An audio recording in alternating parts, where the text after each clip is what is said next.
is a kind of failure that makes no noise. It does not shatter glass. It does not announce itself with ruin. It does not even look like failure from the outside. It looks like postponement. It looks like thinking. It looks like planning. It looks like another day spent preparing to become the person that you keep describing. And that's why it's dangerous. Because a loud failure can wake you up. A quiet one can become your personality. Maybe you know this already. Maybe you know the feeling of carrying 10 books in your mind and not one practice in your hands. Maybe you know what it's like to admire discipline, study discipline, discuss discipline, and still go to sleep unchanged. Maybe you know the subtle embarrassment of realizing that your intentions are noble, your vocabulary is strong, your insights are sharp, and yet your life remains untouched by what you claim to believe. There was once a man named Ren. Not a warrior, not a monk, not a prodigy. Just a man with a talent for beginning. He began journals. He began routines. He began language courses, breathing methods, strength programs, focus systems, productivity plans. He bought notebooks that smelled like new identity. He watched lectures late into the night and felt, for a few glowing minutes, like transformation had already begun. But morning always arrived like a witness, and morning told the truth. The shoes remained by the door, the page remained blank, the body remained soft, and the mind remained crowded. And the promises he made to himself dissolved with the steam of his first cup of tea. One rainy evening, while the city hummed with traffic and convenience store light, Ren found himself in a narrow street that he'd never noticed before. At the end of it stood an old wooden gate. No sign, no advertisement, only a stone basin catching rain. And beyond it, a courtyard swept so clean that it almost felt accusatory. Inside, a lantern burned. And inside that lantern light sat an old instructor named Jiro. His clothes were plain, his posture was severe, not stiff, not theatrical, just settled, like a blade that had already chosen its line. Ren bowed awkwardly and said the kind of thing that people say when they want to sound serious. I want to master myself. Jiro looked at him for a long time, and then he asked, "What have you mastered so far?"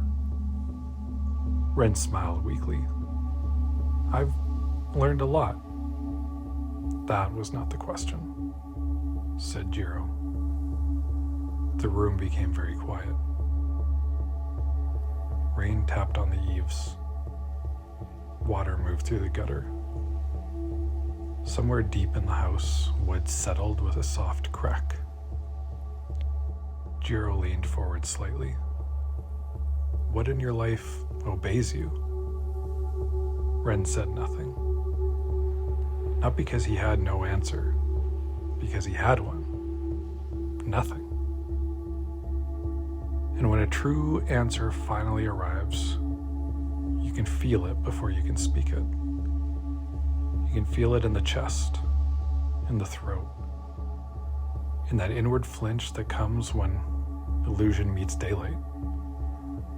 Jiro nodded once, as if Ren's silence had spoken clearly enough. "Good," he said. "Now we can begin." Jiro did not offer comfort. He did not say that Ren had potential. He did not say that change takes time. He did not say, "Be kind to yourself." He simply stood, walked to the far wall, and took down an old calligraphy scroll. On it was a single character. "Do you know what this means?" he asked. Ren shook his head. "It means practice," Jiro said. "Not interest, not admiration, not intention. Practice." He placed the scroll between them. In the warrior code, people talk about courage, loyalty, rectitude, honor. They enjoy the sharp edges of these words. They like how they sound in the mouth. But Bushido is not decoration. A principle that does not enter the body is just costume. Ren listened. Jiro continued. The shinobi understood something similar. People imagined secrecy, night movement, hidden tools. But beneath all of that was repetition. Quiet repetition. Ordinary repetition. The ability to perform one small thing correctly under pressure because it had been performed correctly 1,000 times before. He poured tea into 2 cups. "Kaizen," he said, sliding 1 cup across the floor. "It is often explained as continuous improvement. Fine. But most people hear improvement and think expansion, more goals, more systems, more complexity. They are wrong." He raised 1 finger.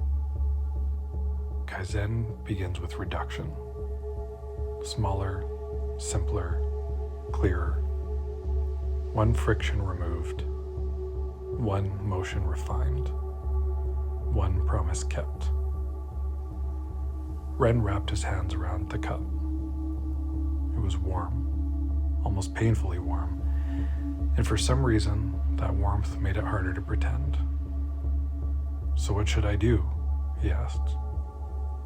Jiro's expression did not change. That is the question of a man still trying to escape the truth with variety. He pointed to the courtyard outside. Rainwater fell from the edge of the roof in 1 steady line. You don't need 6 habits. You do not need a new identity. You do not need a dramatic season of reinvention. You need 1 action so small that your excuses have nowhere to stand. Ren frowned. 1 action? Yes. That sounds like too little. Jiro gave the faintest hint of a smile. And yet, it's already more than you've been doing. The words landed hard because they were accurate. Jiro set down his tea. Listen carefully. The undisciplined mind always wants a grand beginning, because grand beginnings let it remain imaginary. But a small action repeated daily becomes evidence. Evidence becomes trust. Trust becomes identity. Identity becomes destiny. Ren stared at the steam rising from the cup. Some part of him resisted. Some part of him relaxed. And some part, the part beneath performance, recognized the shape of truth. Because you may notice this too. The mind often fears what is simple. It would rather manage 10 concepts than honor 1 command. It would rather feel inspired than become reliable. Jiro stood. For the next 90 days, he said, you will do 1 thing. What thing? That depends, said Jiro, on what you've been avoiding. The next morning began before sunrise. Ren returned to the courtyard while the sky was still the color of ash. The stones were cold. The air had that clean emptiness that makes every sound seem deliberate. Jiro was already there, kneeling beside the stone basin. Tell me, he said, what is the smallest habit that would embarrass you to fail. Ren had expected something dramatic. A training regimen, a vow of silence, a punishing schedule. Instead, he stood there, blinking in the morning chill, trying to answer a question so narrow it left him nowhere to hide. Finally, he said, "Making my bed." Jiro nodded. "Good." Ren almost laughed. "That's it?" Jiro turned and looked directly at him. "You think the point is the bed?" Silence. Then the old instructor rose and stepped closer. "The first battle is not against chaos in the world. It's against negotiation in the mind. The moment you wake, the mind begins whispering. Later, maybe after tea, maybe when you feel more ready, maybe when the mood is right. A man who loses the first negotiation of the day should not speak proudly of mastering his life." Ren looked down. Jiro continued. "You will rise, fold the blanket, smooth the sheet, arrange the pillow, and stand back until the task is complete. No phone, no tea, no thought of reward, only completion." "That seems trivial." "Yes," Jiro said, "which is why it reveals you." Then he led Ren to a wooden walkway that bordered the garden. "Watch the gardener." An old woman was sweeping fallen leaves from the same corner again and again. Not hurried, not bored, just precise, fully present. "She has swept this path for 20 years, said Jiro. "Do you think she is still learning to move a broom?"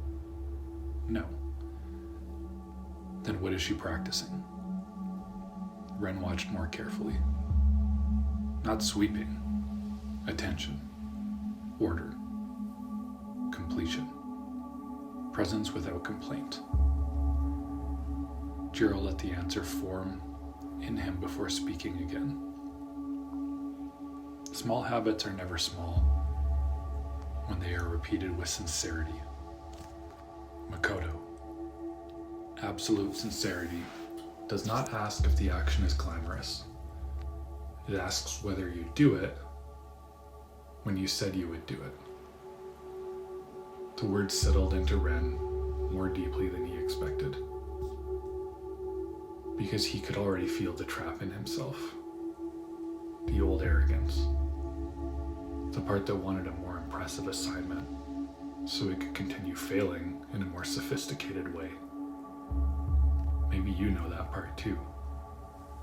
The part that says I am meant for bigger things while proving itself incapable of smaller ones.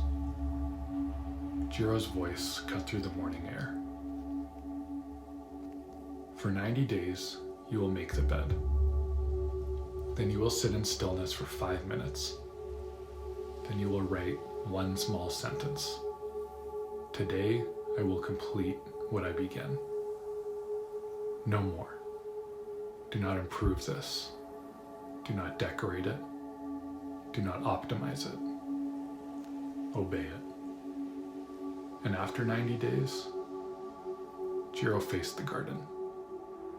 If you cannot protect one small vow for 90 days, you are not ready for larger vows. The first week offended Ren, not because it was hard, because it was easy.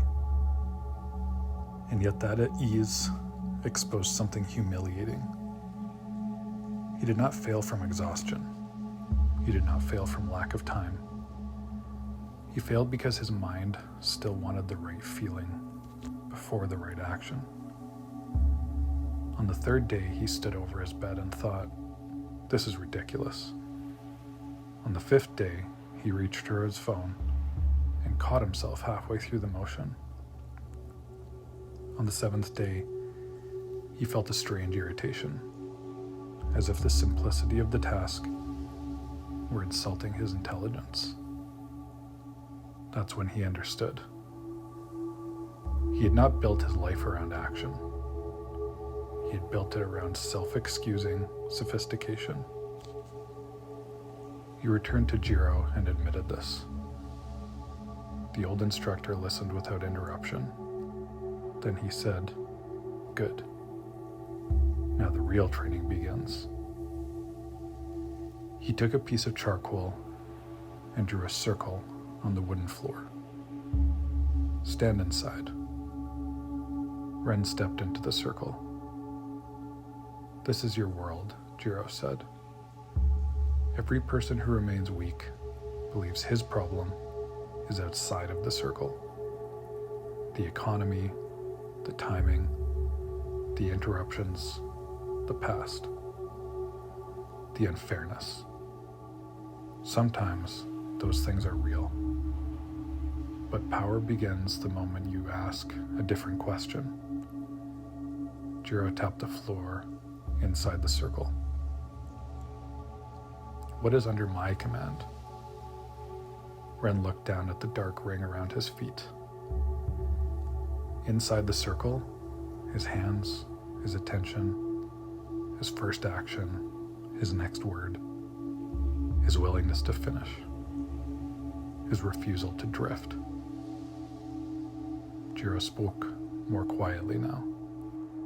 "When you repeatedly complete one small act, something ancient in the nervous system begins to settle. The body learns that your word has weight. The mind learns that command is followed by movement. And once that link strengthens, hesitation loses some of its authority." Ren did not fully understand the mechanism, but he felt the truth of it. Because the bed was no longer about the bed.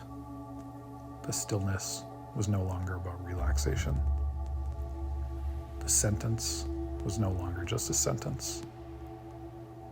Each act was becoming a vote for one identity over another, one self over the self that had been ruling him by delay. Weeks passed. He felt resistance, but resistance changed shape. At first it had been loud and righteous.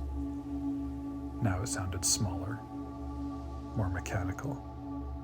A habit of avoidance, not a commandment. And when you start noticing that, something shifts. You realize you don't have to destroy resistance. You only have to stop obeying it. Jiro explained it this way. The immature mind says, "I will act when I feel aligned." The trained mind says, "Alignment follows action." Then he added, "This is why small habits matter. They let you experience victory before drama arrives. They let you become the kind of person who moves before mood gives permission." And there, quietly, Ren began to change. Not in a cinematic way, not all at once, but in the only way change ever becomes real. Repeatedly, plainly, and without applause. At the end of the first month, Jiro took Ren into the hills behind the house. They climbed in silence until they reached a narrow trail cut along a ridge. Below them, cedar trees moved in the wind like dark water. Jiro stopped beside a stone marker half covered in moss. "Do you know why many people never become dangerous in the best sense of the word?" he asked. Ren shook his head. "Because they remain divided. One part commands, another part bargains, another part delays. Another part performs wisdom. Very little energy reaches execution. He crouched and brushed moss from the stone. A swordsmith folds steel again and again, not because he enjoys repetition, but because weakness hides in the layers. So does character. Repetition reveals what speeches conceal. Ren looked out at the valley. He'd expected enlightenment to feel more dramatic. Instead, it felt narrowing, as if life were becoming less cluttered and more exact. Jiro continued. You wanted mastery, but mastery does not begin when you do something extraordinary. It begins when the ordinary no longer defeats you. That line stayed in the air between them. The ordinary. An unmade bed, the unfinished page, the delayed call. The promise moved to tomorrow, the tiny surrender that nobody sees. How many lives are quietly shaped by those losses? Jiro began, walking again. In some schools, he said, students were taught through forms, in others through labor, in others through silence. The method matters less than the principle. Reduce the gap between knowing and doing. Reduce it daily. Reduce it until action becomes honest. They reached a clearing where bamboo poles had been set into the ground. Jiro handed Ren a wooden practice blade. You will strike the center of the pole 100 times. Ren obeyed. By 30, his shoulders burned. By 60, his mind wandered. By 80, he wanted it to be over. At 100, Jiro said again. Ren stared at him. Why? Because the first 100 taught your body motion. The second 100 will teach your mind. And that is exactly what happened. The next set revealed irritation, boredom, self-pity, impatience, fantasy, and the endless inner commentary that usually went unchallenged because ordinary life provided so many exits. But here there was no exit, only the next strike, and then the next. A single action repeated with awareness, until pretense had nowhere to stand. When they finished, Jiro took back the blade. This is the secret you keep trying to avoid, he said. Refinement is not found in novelty. It is found in return. Return to the same movement. Return to the same promise. Return until carelessness becomes visible. Return until serenity deepens. Ren nodded, breathing hard. And perhaps you can feel the force of that now. Not by adding more, by returning faithfully. By the second month, Ren's mornings had changed. He no longer debated the blanket. He no longer reached out automatically for distraction. He no longer mistook thought for progress quite so easily. This did not mean that he had become perfect. It meant he had become uninterruptible. He could catch the old patterns sooner. He could hear the first whisper of avoidance and refuse its invitation. He could feel the seduction of postponement and let it pass without kneeling to it. That is how change, real change, often arrives. First as interruption, then as choice, then as pattern, then one day as character. Jiro noticed the shift before Ren did. One evening, as cicadas pulsed in the garden and dust gathered in the corners of the room, the old instructor asked, "What have you learned?" Ren thought for a long moment that I was waiting to become a different person before acting. And now? Now I think action is what becomes the different person. Jiro nodded. Continue. Ren looked at his hands. I thought I needed confidence, but what I needed was proof. Small proof. Repeated proof. I thought discipline would feel powerful. Mostly it feels quiet. It feels like not arguing with what must be done. A faint expression of approval crossed Jiro's face. Yes. Then he said something Ren would remember for the rest of his life.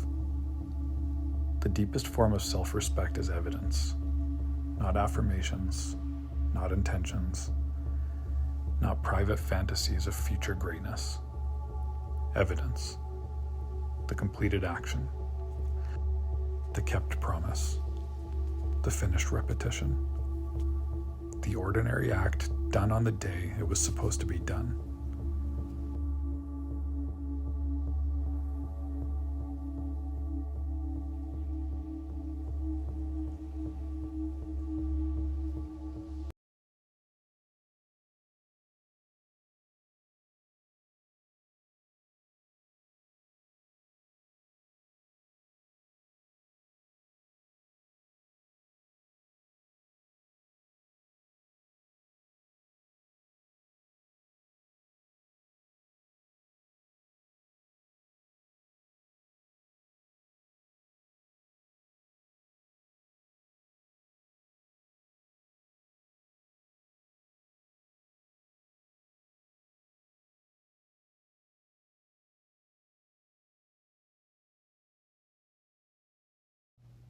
Delay gives fear room to decorate itself as prudence, research, caution, preparation. But completed action, even very small action, breaks the spell. Ren felt the truth of that in his bones, not because someone had inspired him, because he had lived it long enough to verify it, and verification changes a person. On the 90th morning, the rain returned. Soft at first, then steady, then drumming on the roof with the same rhythm that greeted Ren on the night that he first entered the courtyard. He made the bed, sat in stillness, wrote the sentence, "Today I will complete what I began." Then he folded the paper and carried it to Jiro. The old instructor read it, placed it beside the lantern, and said, "Now choose the next small habit." Ren was surprised. "That's all?" Jiro looked at him carefully. "What did you expect? A ceremony? A test? Some sign that I've changed?" Jiro gave one short laugh. "There is your sign. 90 days ago, you would have wanted the feeling more than the practice. Now you ask what comes next." He handed the paper back. Mastery is not a mountain peak. It is a manner of return. One habit, honored until it becomes part of your structure. Then another, and another. Not too many, never too many. Just enough to shape the man. Ren stepped in the doorway and watched the rain strike the stones.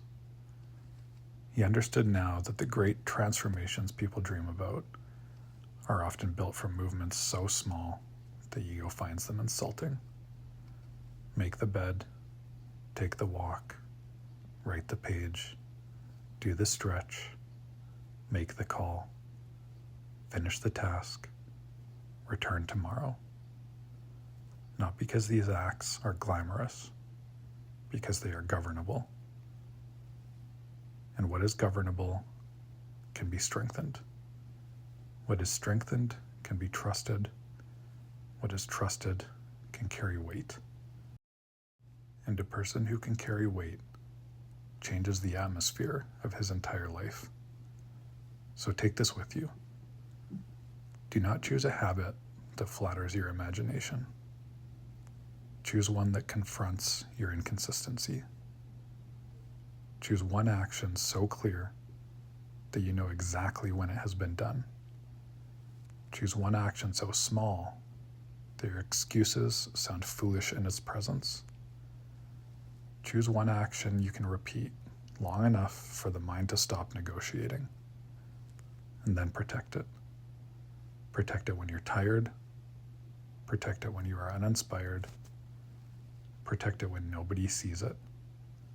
Protect it especially when the old voice says, "This is too small to matter." That is the moment it matters the most. Because a life is not usually lost in catastrophe. It's lost in drift. And it is rebuilt the same way it is lost. In small moments, repeated. So begin there. Not with everything, with one thing. Do it cleanly. Do it daily. Do it until your nervous system believes you. Do it until your word becomes heavy. Do it until the smallest act carries the dignity of a vow. Then, without noise, without drama, without announcing your rebirth to the world, you may notice that the old self has begun to recede. And in its place stands someone quieter, stronger, less divided. A person who no longer worships mastery from a distance, but enters it through repetition. One habit, one promise, one honest return. That is enough to begin.